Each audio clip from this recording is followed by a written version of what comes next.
ऐसी कोई भी मांग नहीं की कि हमें ऐसा कुछ चाहिए है या नहीं चाहिए। उन्होंने जैसे मेरे पापा सोचते थे कि मेरे को शादी में ऐसे ये देना है वो देना है, लाखों रुपए देने हैं, उन्होंने तैयारी कर रखी थी। लेकिन फिर यहाँ से जैसे रिश्ता आया तो उन्होंने उनका मन बदला। फिर उन्होंने ऐसा कि अच्छी जगह से रिश्ता आया तो उन्होंने यहाँ पे मेरा रिश्ता तय कर दिया। पिताजी ने वहाँ पर कैश देना चाहा कुछ? नहीं, पहले देना चाहते थे लेकिन फिर उन्होंने मना कर दिया था। फिर उन्होंने ऐसा कुछ नहीं दिया है, सिर्फ 1 रुपये का रिश्ता किया है। तो आप बोला अपनी जी माँ क्या मांग एक लड़की की बस, और जी माँ 1 रुपया की। बोला जी मांग देख ले, तेरा जुगाड़ बहुत हो रहा है, फिर माँ जुगाड़ तेने कर रखा गए, मेरा भगवान का मेरी मेहनत ना कर रखा, मेरे बच्चा ने कर रखा भाई। वहाँ जी 10 आदमी थे, धन्यवाद करके चले गए, बच्चों को आशीर्वाद दे चुके। मैं फिर बड़ा चला गया जी, मेरा बड़ा मान सम्मान होया, बहुत अच्छे प्रेम भाव मिले। हम तो वही रखनी थी, ये अपना प्रोग्राम देखो प्रांत बड़ी बड़ी रुपया की। बिल्कुल ऊंचा बोलो। मेरा नाम तन्नू है, मैं गांव सांदर कला सोनीपत से हूँ। मेरे पिताजी का नाम सुनील है। मैं अपने भाई बहन में सबसे बड़ी हूँ। एक मेरी छोटी बहन है और एक मेरा छोटा भाई है। जी मेरे पापा जैसे मेरी शादी करने से पहले ही सोचते थे कि मुझे ये देना है, मेरी बेटी की शादी में ऐसे वो करना है, सब कुछ तैयारी उन्होंने कर रखी थी। लेकिन फिर मेरे को एक ऐसा परिवार मिला, एक ऐसा जगह से रिश्ता आया सफ़ीदो शहर से, जहाँ पे जैसे आचार्य पुरुषोत्तम जी मेरे ससुर जी हैं और गोविंद अंकल जी, गोपाल अंकल जी हैं। यहाँ से एक रिश्ता आया। इन्होंने ऐसी कोई भी मांग नहीं की कि हमें ऐसा कुछ चाहिए है या नहीं चाहिए। उन्होंने जैसे मेरे पापा सोचते थे कि मेरे को शादी में ऐसे ये देना है वो देना है, लाखों रुपए देने हैं, उन्होंने तैयारी कर रखी थी। लेकिन फिर यहाँ से जैसे रिश्ता आया तो उन्होंने उनका मन बदला। फिर उन्होंने ऐसा कि अच्छी जगह से रिश्ता आया तो उन्होंने यहाँ पे मेरा रिश्ता तय कर दिया। तो आपके पिताजी ने वहाँ पर कैश देना चाहा कुछ? नहीं, पहले देना चाहते थे लेकिन फिर उन्होंने मना कर दिया था। फिर उन्होंने ऐसा कुछ नहीं दिया है, सिर्फ 1 रुपये का रिश्ता किया है। तो आपकी क्वालिफिकेशन? मेरी M.Com फर्स्ट ईयर में हूँ मैं, मैंने B.Com फाइनल कर रखी है और मेरा जो सपना है वो लेक्चरर बनने का है। लेक्चरर बनने का। परिवार के बारे में और बताइए, कैसा परिवार आपको लगा? अच्छा परिवार है, सब अच्छे हैं और अच्छे से रहते हैं, एजुकेटेड फैमिली है, सब कुछ अच्छा है। जिस समय बारात गई सफ़ीदों से, क्या लगता था अभी आपके पिता को भी वो ऐसे ऐसे पैसे वापस लौटा देंगे? ऐसा जैसे इन्होंने पहले ही कह रखा था कि हमें ऐसा कुछ नहीं चाहिए है, तो नहीं चाहिए, ऐसा बिल्कुल साफ ही मना कर दिया था इन्होंने कि हमें ऐसा दहेज वगैरह कुछ नहीं चाहिए है। तो उन्होंने सोचा तो था पहले देने के लिए, लेकिन फिर उन्होंने मना किया तो उन्होंने वहाँ पे ऐसा कुछ नहीं दिया। बहुत सारे ऐसे परिवार हैं जो दहेज मांगते हैं, तो उनके बारे में बहुत से ऐसे परिवार जो दहेज मांगते हैं, लेकिन ऐसा आज के टाइम पे बिल्कुल गलत है दहेज देना। अपने जैसे लड़के की शादी करते हैं ऐसे परिवार में करनी चाहिए जहाँ पे कोई मांग नहीं होनी चाहिए, बिल्कुल अच्छा परिवार होना चाहिए और वहीं उनकी शादी करनी चाहिए। अगर दहेज प्रथा रुकते तो आप क्या मानते, कौन कौन सी बुराई खत्म हो सकती है समाज से? बहुत सी बुराई ख़त्म होती है। जैसे अगर कोई देर तक किसी के मन में भी लालच होता है कि हमें ये चाहिए हमें वो चाहिए, लेकिन अगर वो नहीं देंगे, नहीं मांगेंगे, दहेज देना भी पाप है और लेना भी पाप है, दोनों ही गलत हैं। तो अपना जैसे कि सबसे पहले ही कह देते कि हमें दहेज नहीं चाहिए, लेकिन कुछ ऐसे हैं जो कहते तो हैं लेकिन फिर भी ले लेते हैं, लेकिन वो सब कुछ गलत है। तो ऐसा दोनों चीज़ बंद हो जानी चाहिए, ना दहेज देना चाहिए और ना ही लेना चाहिए। जी आप क्या कहना चाहेंगे? आपने जो मिसाल कायम की है सफ़ीदों में, क्या सोच करके, जैसे पहले से आपके कहाँ से संदेश आता है भी मैं ये संदेश दूँगा अपनी शादी? आप सभी को मैं पहले नमस्कार करता हूँ जी। अच्छा। तो हमारे परिवार में जी हमारे दादाजी राम कुमार कौशिक जी ने स्टार्ट की थी पहले ये। तो हमारे दादाजी ने भी नहीं दहेज लिया, ना हमारे पिताजी ने, ना हमारे चाचा जी और ने किसी ने दहेज नहीं लिया। तो हम भी ऐसे चल रहे हैं आगे। और ज़्यादा कि जैसे लड़कियों को मारा जाता है, गर्भ में मारा जाता है, इसीलिए मारा जाता है कि लोग दहेज देने के लिए, जैसे ज़्यादा लड़की हो जाती है तो गरीब आदमी ऐसे सोचता है कि इसे मरवा देते हैं घर में, इसलिए भी आपको लगा भी इसको कन्यापूर्ण हत्या भी रुकेगा? हाँ जी। जी आप पुरुषोत्तम जी आप बताएं, जैसे इन्होंने कहा कहाँ से मतलब आपके जहान में था जब आपने बेटे की मैं रिश्ता लूँगा, तो ऐसे मतलब इस प्रकार का भी एक सफ़ीदों में संदेश रहे? मेरे पास में काफ़ी रिश्ते आए, लेकिन एक ऐसा परिवार हमारे को मिला और बहुत अच्छा मन खुश हुआ। हमारा गांव दमतान साहिब है और मैं सफ़ीदों में 22-23 सालों से मैं यहीं रहता हूँ। इस सफ़ीदों ब्लॉक ने, सफ़ीदों हलका ने और पूरी डिस्ट्रिक्ट के अंदर महामाई ने एक नाम और एक अपना पहचान बनाई अलग से। और ये सिर्फ जो नाम है, वैसे नाम नहीं चलते किसी का, नाम चलाने के लिए समय गुजर जाते हैं इंसान का।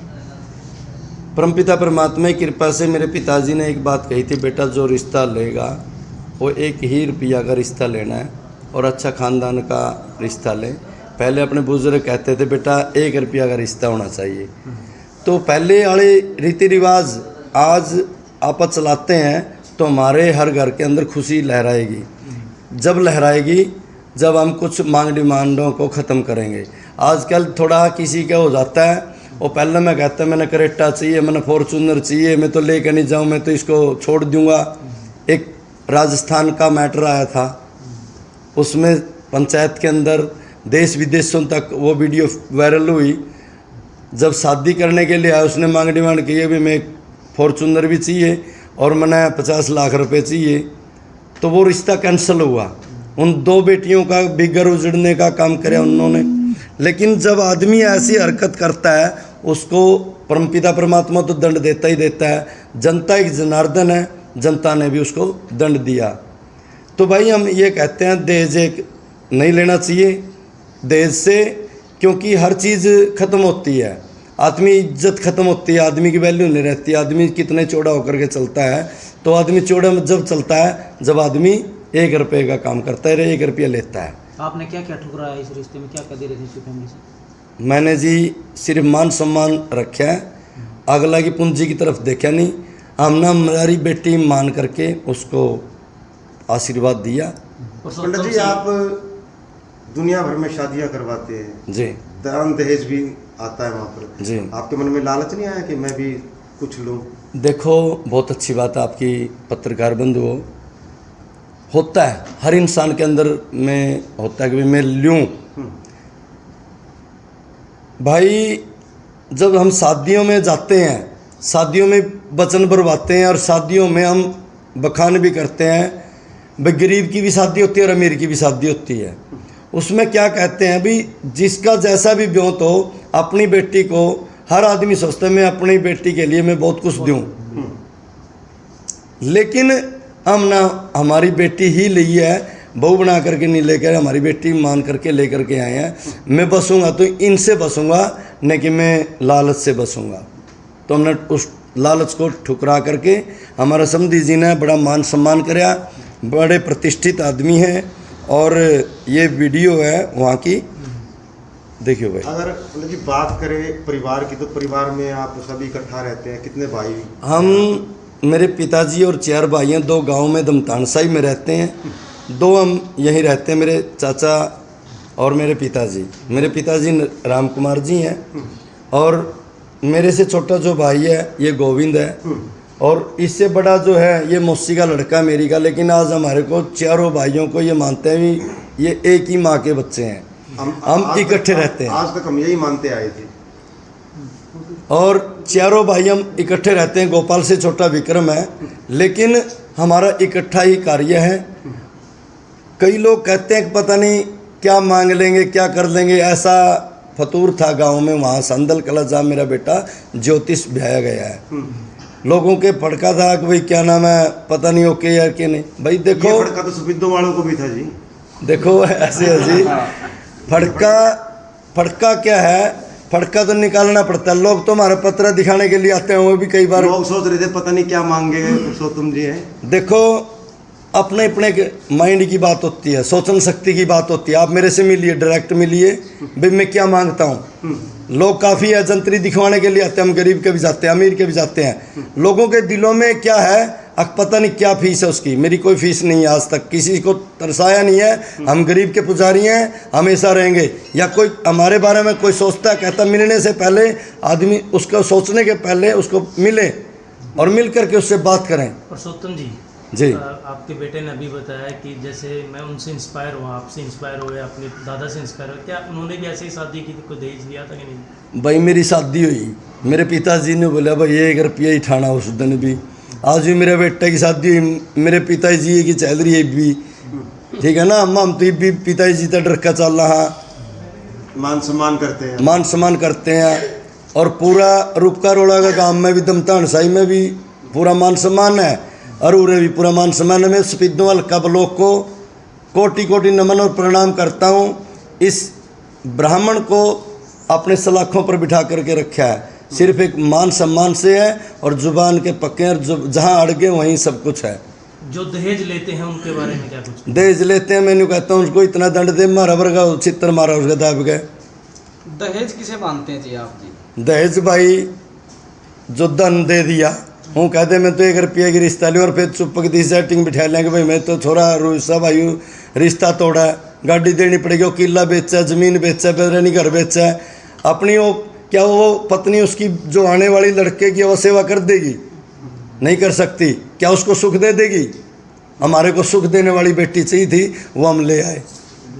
और देश विदेशों तक ये खबरें जाती हैं। हम ये कहते हैं दहेज लेना भी मना है और दहेज देना भी मना है, और तभी भ्रूण हत्या हटेगी। बिल्कुल। जैसे इसके पिताजी ने जैसे बड़ी भी आपने किया है, तो आगे इसके पिताजी दूसरी बिटिया की भी इस प्रकार से शादी करना चाहेंगे? बिल्कुल चाहेंगे। हर आदमी का सपना होता है भी मेरी बेटी खुश होकर के गई है, अगली मेरी बेटी का भी मैं रिश्ता ऐसे ही घर में करूं। क्या मानते हैं आप, जो आपकी बेटी यही दिन है आपका? बिल्कुल है। और आज आपके सामने कहता हूँ, चैलेंज करता हूँ, ये लेक्चरर लगेगी फाइनल जो सपना बोला, जो सरकारी नौकरी। बिल्कुल सरकारी नौकरी लगेगी। पढ़ाई 95% नंबर है इनके, और आपके बेटे की? बेटा भी नहीं है, 85% नंबर है इसके। इनका क्या सपना है? इसका सपना आचार्य का ही था, 3 साल का कोर्स कर लिया इसने, पंडित्याई का, कर्मकांड का। मेरे भाई हैं छोटे हैं, MSc B.Ed ज्योतिष आचार्य हैं, BA B.Ed मेरा भाई गोपाल है, M.Com मेरा छोटा भाई है, मौसी वाला विक्रम है। हमारी तो लिस्ट ठहले भाई, पत्र ठहले, लिस्ट थाने था पहला मिल जरूर, स्कूल में जाया भाई, कॉलेज में जाया। कई पंडितों का भाईचारा में मान सम्मान की बात होती है कि जी आचार्य कैसे लिखा जाता है, आचार्य की पदवी किस तरह प्राप्त होती है। आचार्य की पदवी भाई मेरी कर्मकांड का है, जो कर्मकांड का है वो कर्मकांड करा, आचार्य लिख दिया तो भगवान की देन है, और शुभ आशीर्वाद है। जब आपने पैसे और गाड़ी लुटाई, वहाँ का कैसा मंजर था? लोग कैसा, वहाँ जितने लोग होंगे, शादी में हजारों लोग होते हैं, वो कैसा सोच रहे थे, किस प्रकार का? पहला सपना लोगों के मन में नेगेटिव था कि भाई पता नहीं, जिस तरह हर आदमी सोचता थोड़ा, मैंने आपको बोल लिया है भाई, थोड़ा किसी का जुगाड़ हो जाता है, उसके रिश्ते आने लग जाते हैं ना, उसके सपने भी बढ़ जाते हैं। हमारे वो सपने घट गए, क्योंकि मैं तो सफीदों के दम पे बैठे हूँ ना। मेरे पे है क्या? मेरे पे तो सफीदों है, सफीदों ने बाँ पकड़ गया, दादा खेड़े की कृपा है और सलूक एकता की कृपा है मेरे ऊपर। वीडियो दिखाना चाह रहे थे आप, जो वीडियो वहाँ की जहाँ पर आपने कैश लौटाया, तो ये इसको तो ला करके थोड़ा आगे करें। बोलते रहिए भाई, ऐसे ऐसे ही उस समय हम थोड़ा वक्त गोविंद तो बता चल तेरा भी आगे कितना करें इस बार? हमारी तरफ करो। हाँ आप बता दो वीडियो किस समय ऐसे ऐसे करो। बोलते रहो, थोड़ी एंकरिंग आपको बता दे रहे भैया, 11 का समय बोलते रहो आप। ये बोले मैंने वहाँ पर पंचायत में ये पेमेंट दिखने लग रही, भैया हमने 1 रुपया का ही रिश्ता चाहिए है, हमने बेटी को लेना है न कि दहेज को लेना है। 500 गड्डियाँ रखी हैं पूरे की। ये 500 की गड्डी, ये आदर मान सम्मान से अगले को मान सम्मान से लौटा दी। ठीक है। और कोई विशेष जो बोलना चाहिए अंकल जी? आप भी एक संदेश सफीद दो, आप काफ़ी बेटे की शादी हुई है आपकी। क्या कहेंगे आप सफीद दो? बेटा ऐसा है, पहले सबको नमस्कार, बार बार हमारा आशीर्वाद हो। धन्यवाद, आपने बात पूछी, सौभाग्य हमारे। बेटा मेरा दादा से बाप से लेकर हमारे तक हमने कभी देश का काम तो लिया करना नहीं कर। मेरे रिश्तेदार है, मेरा पोता वास्ता बहुत आए मेरे पास में, मेरा तकलीफ से होगी, मैंने सोचा वह पोता ने जो है ले। भाग्यवान पुरुष मेरे दरबार में आ गए, मैं बहुत खुश है, मेरी आत्मा मान गई। बोला पंडित जी माँ क्या माँ मांगे एक लड़की की, बस और जी माँ 1 रुपया की। बोला जी मांग देख ले, तेरा जुगाड़ बहुत हो रहा है, फिर माँ जुगाड़ तेने कर क्या गए, मेरा भगवान का मेरी मेहनत ना कर, मेरे बच्चा ने कर क्या भाई। वहाँ जी 10 आदमी थे, धन्यवाद करके चले गए, बच्चों को आशीर्वाद दे चुके। मैं फिर बड़ा चला गया जी, मेरा बड़ा मान सम्मान होया, बहुत अच्छे प्रेम भाव मिले। हम तो वह रखनी थी, ये अपना प्रोग्राम देखो प्रेंत भरी पड़ी रुपये की, बिल्कुल बिल्कुल। भला पंडित जी लिस्ट मारो, मैं मेरे तो बरसाएं तुरे रुपये, मेरे बेटे जुंदे रहो चारों। मैंने क्या, मैंने मेरी पोती चाहिए भाई, तेरा बहुत भला हो। पहला तो या पैदा हुई, पाली, परवस्ती करी, पढ़ाई, डिग्री करा दी पूरी, मैंने और क्या चाहिए भाई? इससे बड़ा देश क्या होगा? मैंने देश का क्या करना, क्या देश का, देश तो ये उससे बड़ा और कर दिया भाई। रही बात रही भाई रुपये की, मेरा रुपये की कोई मेरे दस मेहनत करा अपनी तेरे कमाओ, ठीक है जी। 1 रुपये की सिगाई लिया, 1 रुपया ब्याह करा, 1 रुपये की मिलनी करिए, मैंने दूसरा रुपया, मैंने 1.25 रुपया। सोफे, डबल बेड, गद्दे, कुछ तो लिया होगा जी? कुछ भी नहीं लिया, सोफे डबल बेड सब माता रानी ने यही बनवाए हैं। देखिए पड़े जाने के भीतर खोल के हमने तो अगले को ये बोल दिया कि भाई क्या नाम है जी, लड़की है तो लड़की ही।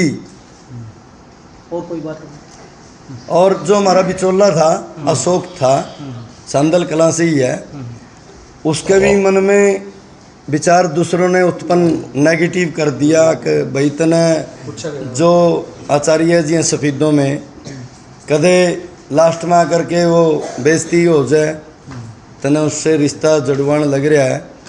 होते हैं रास्ते खोलने वाले भी होते हैं, रास्ता बंद करने वाले भी होते हैं। हम नहीं डरते भाई किसी से, गलत कर दे नहीं, अच्छा तो बस दे नहीं, अच्छा तो बस दे नहीं, गलत कर दे नहीं। मैं बोला जो जुबान कर दी, जुबान पे ही काम होता है। और जो फंक्शन किया, उस अशोक गुर्जर का मान सम्मान रखा, उसकी छाती गदगद हुई।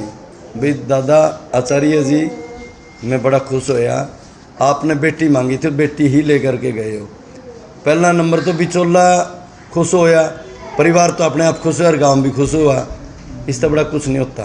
पहले किसी को मजबूर न करें, किसी की हाय ना लें, चाहे वो हाय किसी भी चीज़ की है, किसी भी लेवल की है, वो ख़त्म कर देती है। नहीं कहा गरीब कहता है ना, रोज रोगा तो 3 दिन से खो देता है। अपनी कन्याओं को पढ़ाएं और उनको परवरिश करके अच्छा खानदान देख करके उनका विवाह करें और अच्छा पढ़ा लिखा करके उनको ऑफिसर बनाएं। पुरुषोत्तम जी, जैसे आपने अपनी पुत्र वधू को बेटी समझा जी। है, तो सभी यदि ऐसा समझने लगे तो मेरे ख्याल से खुशहाल हो जाए सारा। हम तो ये कहते हैं जी, सब अपनाएंगे, ऐसा अपनाएंगे तो सब खुशहाल रहेंगे जी। और हमारी तो फ्रेंकली परिवार की फैमिली है जी। मेरे पिताजी, भाई और सारे बेटा सब ऐसे ही मजाक करते हैं और सबसे लाड और प्यार और मान सम्मानित हैं। जो परिवार के साथ में बतलाएगा कभी भी वो गलत संगत में नहीं जाएगा। तो परिवार खुश है जी आपके इस डिसीजन से? बिल्कुल है जी। मेरे परिवार था, डिसीजन ले रहा था तो तभी परिवार के गले में हूँ ना। मैं तो परिवार के साथ था। बाकी मेरा गोविंद भाई गोपाल है। बात करो। क्या संदेश देंगे गोविंद जी? सबसे पहले तो मेरे पत्रकार बंधुओं का बड़ा बड़ा धन्यवाद। आपने टाइम निकाल कर कीमती समय सफ़ीदों के जितने भी मेरे पत्रकार बंधु हैं सभी का अभिनंदन, कौशिक परिवार हार्दिक अभिनंदन करता है।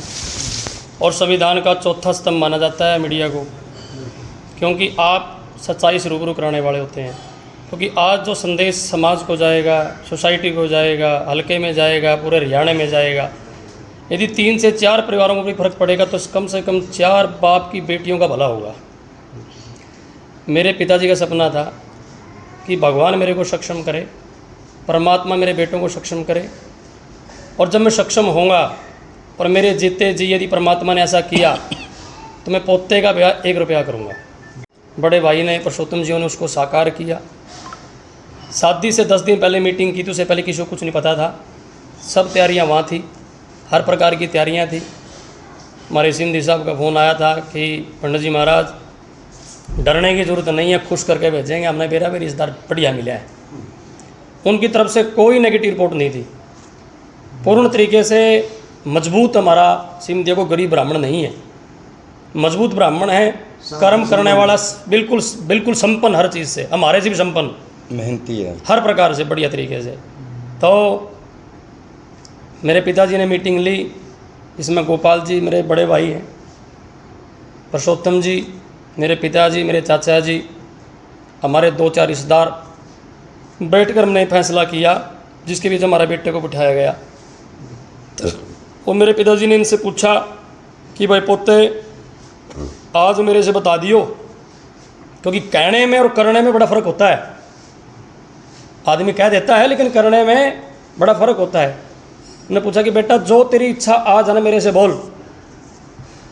मेरे भतीजे का एक ही रिस्पॉन्स था, जिसको सुनकर मैं भी गदगद, मेरा परिवार, मेरे सगे संबंधी सब गदगद हो गए, मेरा पूरा गांव गदगद हो गया, मेरा पूरा शहर में आज ये जो चर्चा है इस बात। खुशी का माहौल आज मेरे पत्रकार भाई बंधु जो पहुँचे हैं, ये मेरे भतीजे की देन है, जिसने इतना बड़ा फैसले को स्वीकार किया और कहा कि दादा तेरी इज्जत से बड़ा धन कोई नहीं मानता मैं, दादा जो आप कहेंगे वही मैं करूँगा और तेरे कथनानुसार मैं चलूँगा।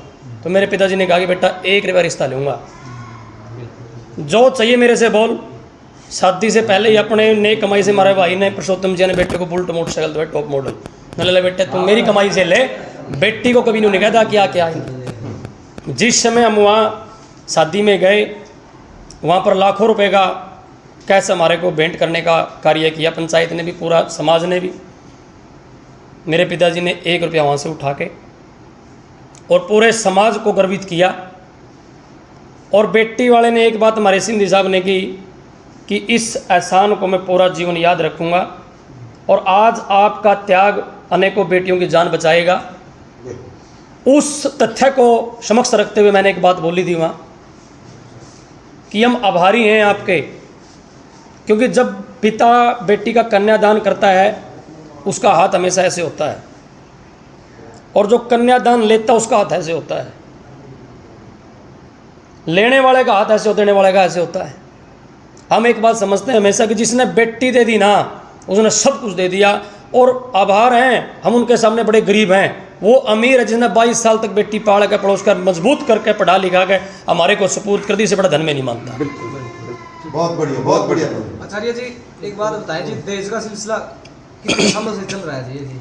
सबसे पहले मतलब कौन ऐसा रहा होगा जिसने सिलसिला शुरू किया होगा दहेज का? देखिए ऐसा है, सबसे पहले मर्यादा तो बांधी थी राम जी ने जी। अच्छा जी। अपने हिंदू धर्म के अंदर, सनातन धर्म के अंदर पहले मुस्लिम समाज की तरह कहीं कहीं शादियाँ होती थी। राम ने मर्यादा डाली थी। जिस समय राम का विवाह हुआ, ये शास्त्रिक तो बात बता रहा हूँ मैं, कई बार को लोगों को पता भी नहीं होगा, क्योंकि शास्त्र पढ़ेंगे जब पता लग पाएगा। राम ने जिस समय सीता का विवाह हुआ, उस समय मर्यादा बांधी थी कि जिस समय मेरी माँ आई थी कौशल्या, मेरे पिताजी बड़े खुश हुए, मेरी माँ बड़ी खुश हुई। जब मेरी मौसी आई मेरे बाप के घर, तो मेरी माँ को कितना पीड़ा हुई होगी, और जो छोटी मौसी आई तब कितनी पीड़ा हुई होगी कि 1 पुरुष 3 स्त्री। ऐसा स्त्रियों साथ अन्याय क्यों? आज मैं मर्यादा बांधता हूँ कि जब तक मर्द जीवित है शादी एक होगी। उस मर्यादा के बांधने के कारण भगवान राम का नाम हुआ मर्यादा पुरुषोत्तम, और उन्होंने उस दहेज प्रथा को रूप दिया था। राम ने क्या दिया था? उसने कहा था कि मैं तेरे घर आया हूँ भिक्षुक के रूप में, और आप महान हैं जिसने बेटी का दान कर दिया। यही दहेज था, सिर्फ कन्या को देना। ये जो कृतियाँ चलाई गई हैं समाज के द्वारा या बड़े लोगों के द्वारा, एक अपने सिस्टम को दिखाने के लिए, दिखावा ही एक दहेज था। इसके अलावा कोई दहेज हमारे धर्म में नहीं है। धर्म में भी, शास्त्रों में भी, ग्रंथों के अंदर भी दहेज एक कुप्रथा है। बिल्कुल, एक मैसेज आप भी बोले जी। सभी पत्रकार बंधुओं को नमस्कार, प्रणाम। हमारे दोनों भाई बड़े विद्वान हैं, बड़ा अच्छा भाइयों ने बताया शास्त्र के हिसाब से, समाज के हिसाब से। तो मैं समाज को एक संदेश देना चाहूँगा कि दहेज प्रथा एक अभिशाप है। इसके कारण से बहुत सी बेटियां दहेज प्रथा का शिकार हो जाती हैं, आत्महत्या कर लेती हैं। तो इसलिए जैसे भाई साहब ने 1 रुपये का रिश्ता लिया है बेटे का, हम भी ये कोशिश करेंगे निभाने की कि 1 रुपये का रिश्ता लें और इसको चलाएंगे, पूरी कोशिश करेंगे, क्योंकि आदमी कोशिश कर लेता है। कोशिश करने वालों की कभी हार नहीं होती, हमेशा जीत होती है। जैसे एक मकड़ी अपना जाड़ा बुनती है, 1 बार गिरती है, 2 बार गिरती है, 3 बार, लेकिन वो अपना जाड़ा बुन लेती है। ऐसे हम पूरे गर्व से कहते हैं, हम पूरी कोशिश करेंगे। भाई ने बड़े भाई हैं हमारे राम की तरह, जैसे हमारे आचार्य जी ने बताया, भाई साहब मैथ से MSc B.Ed एस्ट्रोलॉजिस्ट हैं, एक डॉक्टर का रूप हो जाता है इतनी डिग्री करके आदमी। तो जैसे भाइयों ने बताया कि मर्यादा पुरुषोत्तम के बारे में बताया, भाई साहब ने लाखों का कैश वापस किया। यदि हम उस रख लेते तो आदमी की आशाएं बढ़ जाती हैं कि कल को बेटा जाएगा, वो तिलक करेंगे, मेरे को 11,000 मिलेंगे, 10,000 मिलेंगे, 5,000 मिलेंगे, 1,000। तो ऐसे हमने वो आशाएं बंद कर दी हैं। बेटा जाए आए, 1 रुपया लिया, तिलक कराया और आ गया। हमने 1 रुपये की मिलाई प्रत्येक रिश्तेदार की, प्रत्येक भाईचारा की, 1 रुपये की ही मिलाई की है। और चादर उन्होंने दिया, हमने मान सम्मान की जो होती है हम सभी को उड़ाते हैं। तो बोलिए पत्रकार। डेजिग्नेशन बताएं, आप भी पढ़े लिखे हैं, आपने कहाँ तक पढ़ाई की है? मैंने BA B.Ed की है, तो उसके बाद मैंने कर्मकांड की है। और मैंने गुरु मेरे ताऊ जी को माना है, जो जनेऊ संस्कार है, मेरे दीक्षा गुरु हैं, मेरे ताऊ जी हैं, जो बड़े विद्वान हैं। 1600 ब्रह्म ज्ञान के भजन की कॉपी अपने आप बनाई है, वो मैंने वायरल भी करी हुई है। ये ब्रह्म ज्ञान के वो है। तो मैं एक संदेश और देना चाहता हूँ। हम शुरुआत है और हम जाते हैं जहाँ पूजा पाठ करते हैं, वहाँ हम बोलते भी हैं, भ्रूण हत्या पाप है, माता रानी का श्राप है। ठीक है, तो भ्रूण हत्या न करें, बेटी होने से न डरें, दहेज प्रथा को बंद करें, जो हमारी बेटियां शिकार हो रही है इस चीज़ की, इस चीज़ को बंद करें। और मैं सभी जो बेटी के जो पिता हैं उनको भी ये संदेश देता हूँ कि आप डरें मत। यदि ऐसा आदमी मिलता है तो तुरंत पुलिस कार्रवाई करें, या समाज के आदमियों से मिले जो मौजूदा आदमी होते हैं, जिस प्रकार की मांग करते हैं, जिस प्रकार की मांग करते हैं, उनको बताओ कि हमारे से दहेज की मांग की है। ठीक है, और अच्छे आदमियों को मैं बोलता हूँ अच्छा फैसला करना चाहिए, डरना नहीं चाहिए, स्वाभिमान नहीं बेचना चाहिए कभी भी, क्योंकि बेटियों की जरूरत है। बेटियों की जरूरत है। बेटी नहीं होगी तो बहू कहाँ से लाएंगे? बहू कहाँ से लाएंगे? बहू की जरूरत है, और बेटी को आप होने नहीं दे रहे तो बहू कैसे मिलेगी? क्योंकि लोग ना बेटी को देखकर रोते हैं जी। लिंगानुपात भी पिछड़ता जा रहा है। बिल्कुल, हाँ बिल्कुल। हरियाणा में क्योंकि बेटी बहुत कम रहेगी। बेटे ज़्यादा हैं, बेटियाँ कम। आज 1000 पे 700 रहेगी, 300 तो वैसे ही रहेगी। बस मैं ये बात कहना चाहता हूँ कि भ्रूण हत्या पाप है, माता रानी का श्राप है।